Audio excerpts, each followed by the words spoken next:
What if I told you the queen of reality TV manipulation, the woman who turned an emotional chaos into an art form, just got bodied by a couple off-screen shots? Yeah, brace yourself, because Chris Webber didn't just step into that courtroom.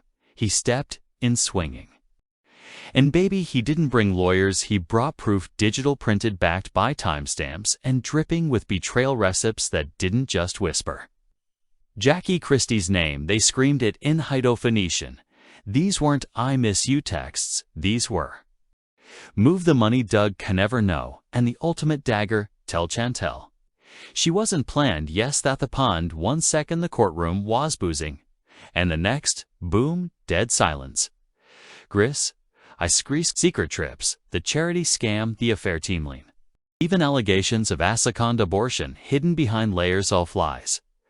Doug looked like someone unplugged a soul. Jackie frozen lips, trembling guys locked forward. Like if she blinked her whole empire would collapse, and Chantel nowhere in sight, already shattered. From the whispers and about Tobe, destroyed by the truth, so how'd the Saul blow up? How'd Chris get thizzer sipes? Why now, let's just say Jackie's skeletons didn't fall out that closet. Chris dragged them out by thinkles and trust. We're just getting started. What was supposed to be a simple court appearance turned into a televised abdominal massacre. Chris Webber didn't testify. He tore reality apart. Let's picture a tone folder, one witness, and a courtroom full of people collectively gasping like they just watched a live betrayal go down. Even the court reporter took her hands off the keyboard for a second, lined over to the bailiff, and mouthed, "Did he just say that?" But before we dive head first into this wreckage, let's rewind, because this scandal, it didn't begin in court. It began in whispers, it grew in silence, and it detonated in front of a trembling judge, flashing paparazzi bulbs and the ashes of a family. Chris Webber walked in, holding a slim black folder. He walked out, leaving Jackie's reputation in pieces. Doug on the verge of a breakdown, and Chantal loudly crying in the back hall, refusing to look either of them in thigh. So what was in the folder? What pushed Chris to burn it all down? Now let's crack it wide open. 3 weeks ago, nobody would have guessed that Chris Faber, Mr. Cool, Mr. Stay out the mess, would the one to torch the entire house. But on the morning of the hearing, one stepped through those courthouse doors with that folder in hand, an asterisk murder in his eyes. Even security took a step back. Now picture this: Jackie Christie seated in the front row, dressed like she's going to brunch. Head high, lashes done, acting like the Titanic isn't about to hit her square in the chest. Doug pale, lost, looking like he slipped in a parking lot. Chantal absent. On strict orders from her therapist to avoid any emotional landmines, and thank God. Because what was coming would have shattered her in real time. This wasn't a sentencing hearing anymore. It was judgment day for everybody, and then it started. The judge calls Chris to the stand. The room stiffens. Jackie blinks too much. Doug doesn't blink at all.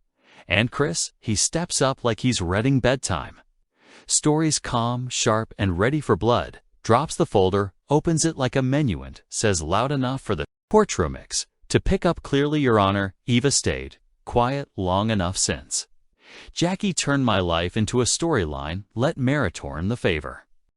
And boom, page 1, dozens of texts, highlighted, circle dated, annotated, like a Netflix script. These weren't just old "Hey stranger" messages. These were confessions, plotchums straight from Jackie's own phone. First one dated 2/14 Doug thinks him with my sister, but I'm thinking about Maui, about you. I feel alive again. The reaction. Doug's jaw drops. Jackie's smile fades like stage lights, and the crowd silent except for one cameraman muttering, "Oh hell no." Chris flips to another page like he's reading Sunday comics. This one even worse. I look at Chantal sometimes and wonder how different life could have been if weren't scared. I still have our photo from the balcony. It's tucked behind Doug's wedding. Picture Doug turns his fuzz, rage, hurt, confusion, all crashing into each other at once. This wasn't a mosaic from the past. This was a pattern still unfolding. A love triangle being acted out in real time with a child caught in the center. Jackie wasn't Just living a lie, she was managing it like a publicist spinning PR. She built a whole brand on ride or die while planning Grenovis with a man who shattered it all behind closed doors, and the saddest part. Chantal never asked for this. Chanel wanted to be proof of an affair ever wanted to be used as leverage between her parents and a man she barely remembers, but now in front of the entire court. Jackie's mask is off, and Chris is just getting warmed up, but her rest, gut punch Chris, he wasn't done. Note Evan close. Turns out the texts he read were just the preview. Because according to him, there's an entire stash of deleted messages Jackie tried to bury but failed. Why? Because Chris had backups automatic, synced archived like he knew this day would come, and what's buried in toes. Backups messages that hint at a long-running affair that wasn't just emotional, it was financial. Chris alleges Jackie used Doug's money, Doug's name, and Doug's blind loyalty talk over her tracks while sneaking around in plain sight. This woman lived a double existence. Chris told the judge, stone-faced with Doug, she played perfect wife with me, she was real. And when she begged me to keep it quiet, I did. But after the game she's played lately, we're done pretending. The judge pounds the gavel, trying to calm the room. Jackie leans toward her lawyer, whispering in panic. Doug still frozen, still trembling. His fists clenched so tight, his knuckles are ghost white. He won't look up, won't speak, just stares at the floor. It might open up and swallow him from the shame public. Oh, they're eating this up. Like it's scripted TV. Witter crashes under the weight of Jack Faber leaks. Clips from old Basketball Wives episodes go viral. Fans comb through them frame by frame, dissecting Jackie's unexplained absences, her odd asterisk comments, her mysterious girls' weekend syndrome time. Sleuths turn into FBI agents overnight. A toe. And then, just when things couldn't get messier, boom. A second leak drops from a source close to the trial this time. A never befforizing text allegedly too. Risky to be read aloud on court, but it finds its way online anyway. The message I've wanted to leave. Doug, more times than I can count. You're the only person I trust with the full truth. Please don't make me regret. This the truth. She's referring to that Chantal may have always had doubts about her paternity, that Jackie knew Chris might be the real father and told him to stay quiet while she protected the brand. There's even a deleted video call between Jackie and Chris where she largely breaks down crying, saying he raised a lie into a daughter, and now I didn't know how to fix it. Rumors swirl that the legal team is working over to recover that call from Jackie's old cloud account, but Chrissy's not stressing. He finishes his testimony like as reading a grocery list. Folds the documents, neatly leans back in his chair, cold controlled like he didn't just detonate a family with his bare hands. Doug's attorney practically leaps to his feet. Your Honor, we request a recess immediately. Jackie looks like she's aged 20 years, 20 minutes pale, shaky, her lips barely moving. And as the courtroom clears out tone, witness swears they heard Jackie whisper to her attorney. He said he'd never read those texts. Not in public, but Chris, no sympathy. He walks out of court like a man who's been waiting to exhale for a decade, turns to the press and drops a line that instantly becomes a meme. Sometimes the truth hurts, some it heals. Either way, it's time. Meanwhile, outside the courtroom chaos, Doug loses. Slams his palm into the hallway wall so hard the frame rattles, shouts at no one in particular. He was my brother, Hughes, my brother. Then storms off into the restricted conference area while reporters sprint after him, throwing questions into the air. Microphones are everywhere. TMZ, the shade room. Hollywood unlocked. One journalist yells, "Were you and Chris ever close?" Another asks if there's actual footage of Jackie and Chris at a Sacramento hotel in 2021. And according to a courthouse janitor, that footage might exist. This is no longer a scandal. It's a digital bloodbath. People aren't just wondering, did Jackie cheat? They're asking, was her whole life a performance? Did Doug ever know the truth is? Chantel even speaking to her parents right now, the internet is in flames, and the flames aren't going out a nigh soon because we're not even at the worst part yet. The court reconvenes. After recess, Ugg is absent, still recovering from the emotional wreckage. Jackie looks like a broken version of her former self. And Chris, cool as ever, he walks back to the witness stand, adjusts his tie, and just when everyone thinks the fireworks are over, he pulls out his phone. "Your Hunter." Atissa's voice, steady eyes lock it with the court's permission.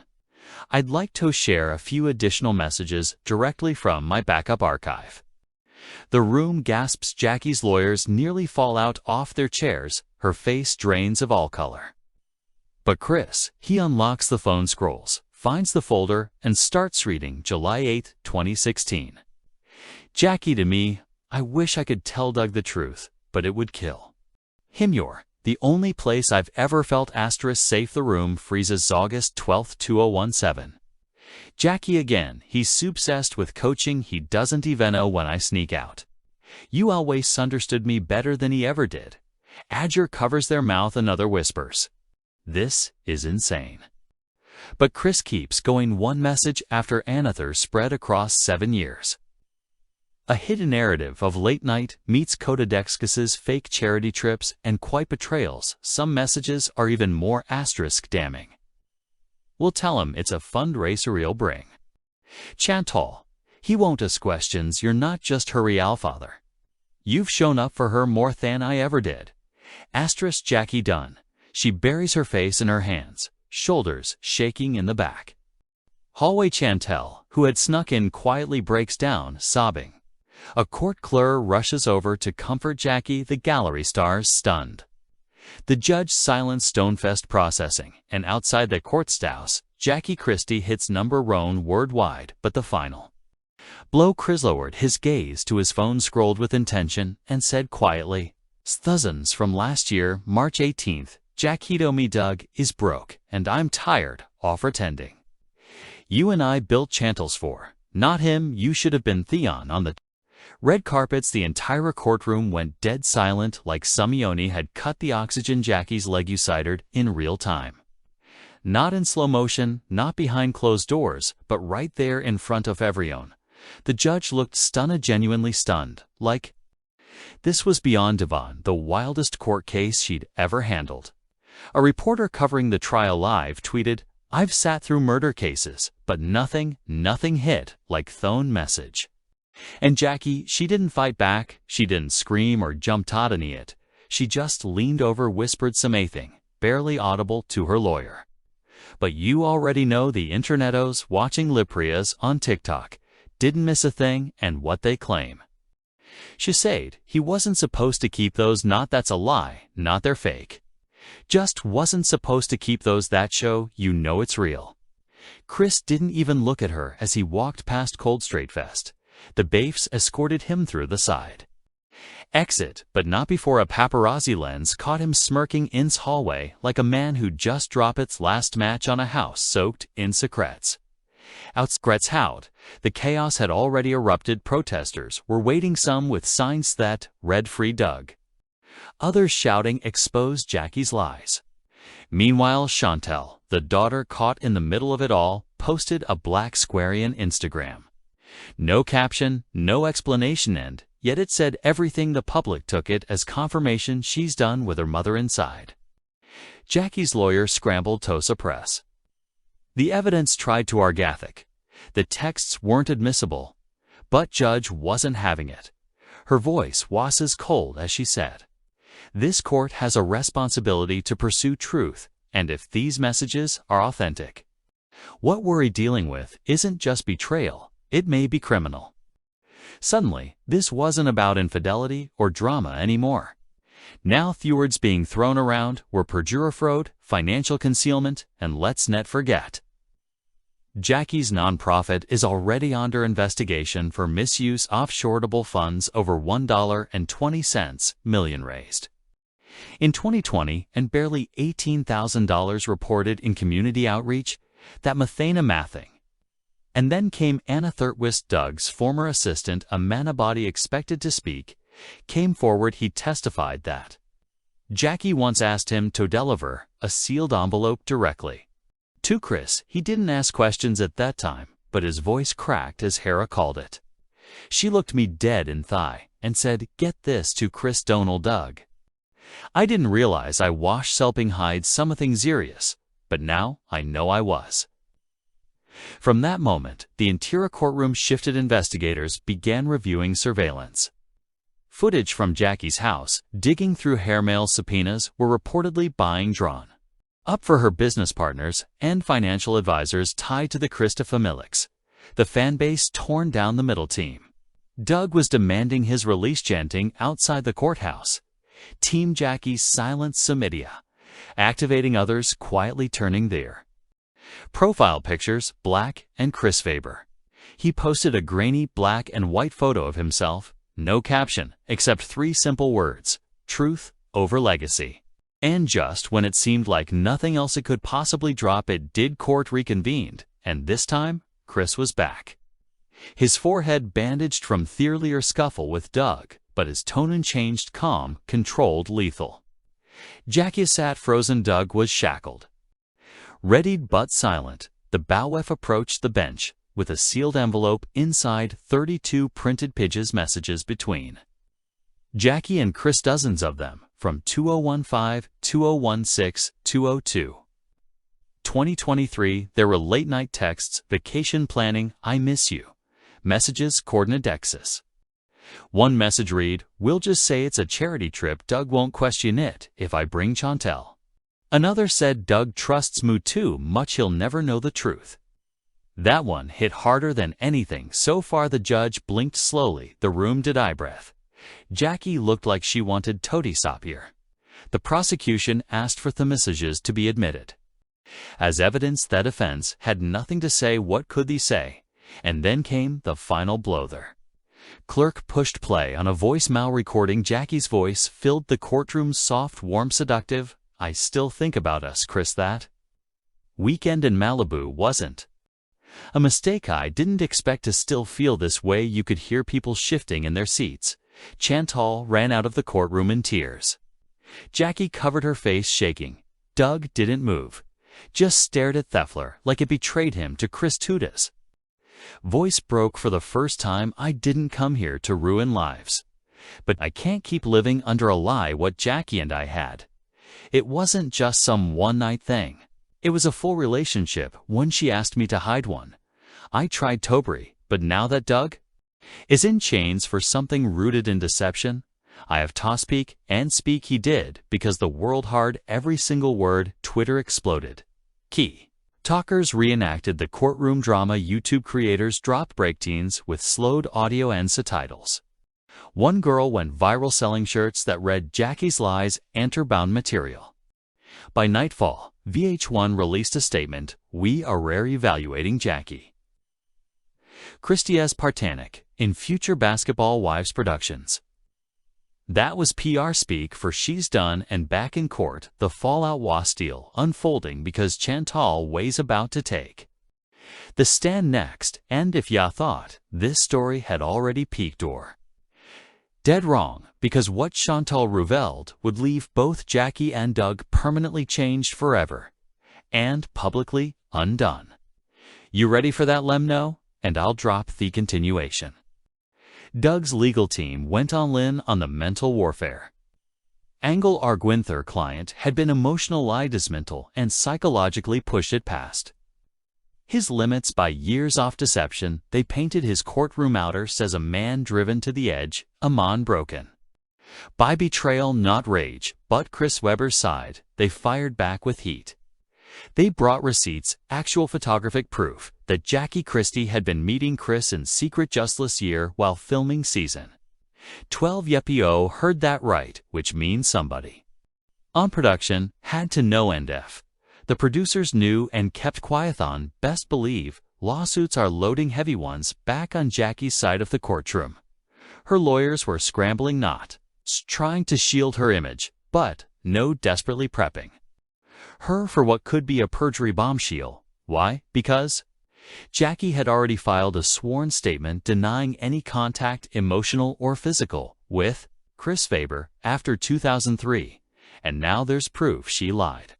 But that wasn't even the final blow of the day, because just as court was wrapping, Samayon slipped a mystery envelope under judge's chamber door. No return label, no sender, just a black flash drive inside, a plain white folder stamped with bold red text. Play this, or you're part of the cover-up sources. Inside the courthouse say the drive contains footage pulled straight from Jackie and Doug's home security system, footage showing Chris Webber walking into their mansion at exactly 2:14 a.m. Jackie was home, Doug wasn't, and if that was that same weekend. Jackie posted and then deleted an Instagram photo with a cryptic caption, "Some people you never rely love. Still breathing, boss, because this thing just went nuclear." Multiplying siders now confirm federal eyes are on this case. Word is Jackie may be looking at obstruction charges if it turns out she tampered with evidence or tried to bury key documents tied to the case. Remember, those sketchy charity-linked telsees, turns out they were signed using fake Beverly Hills rental addresses. And guess who signed them? Jackie and Doug. Oh, this thing's blown up into something way bigger than reality TV. The IRS is in it, so is the California Attorney General's office, and word on the street. The feds 1 and 2 thire, reopening old tax filings thire, pulling public donation records there, digging through every receipt-free transfer, every lie wrapped in paperwork. So, where does that leave? Doug still behind bars, still facing time for assault, but now his lawyers are considering flipping the whole case, blaming Jackie for mental deterioration, call, deceit, and emotional sabotage. It's risky, but at this point, what else does Doug have to lose? Let's get real. The Doug Christie we knew, the quiet, loyal husband, the image of restraint, he's gone. What's left is a man shattered by the woman he protected for decades. Christie, once the grand architect of her own legend, is now drowning in a storm she created. And Chris Faber. He walked out of court, bruised, bandaged, but clean, vindicated, on both end. According to multiple sources, he's already in talks with Netflix for a tell-all docuseries. Working tit leaks pose the truth about Jackie Christie, but boss, it ain't over, not even close, because next week, Chantal takes the stand, and leaked witness logs confirm she's not showing up to defend her mother. Nope. She's stepping in with her own truth, and from what insiders are whispering, it's not going to be pretty. She's not loyal to Jackie, she's not loyal to Doug, she's not picking sides. She's picking receipts, she's picking pain, she's picking freedom. So if you thought today was explosive, buckle up, because this isn't some basketball wives reunion argument with wigs flying and drinks thrown. This is the complete and sursup meltdown of a legacy. And now it's not just VH1 tuning in, it's the FBI. I tease the IRS, it's every blogger, every courtroom reporter, every T-page on Instagram, it's everyone. So now we ask the question, and Yobator. Answer in the comments. Was Doug Christie just a pawn in Jackie's long con? Or did he let ego and pride turn him into the very monster he claimed to protect her from? Was Chris Faber brave for telling the truth, or was just the latest man turning trauma into a media deal? And Jackie, oh Jackie, was she the mastermind, the manipulator, the one pulling every stringer? Was she simply a woman trying to serve in a world that never forgave her mistakes until now? Because one thing sees clear, this ain't reality TV anymore. This is a federal disaster, and it's being live-streamed. So if you haven't subscribed yet, do it now, because the truth is boiling over and we're not done spilling it. Hit that like button if you think karma finally showed up with Akamara crew. Drop your wildest theory below. What's on the flash drive? Chantal about to name names who's next in line to fall, because here we don't whisper, we don't cover up, we break the silence. And this is just the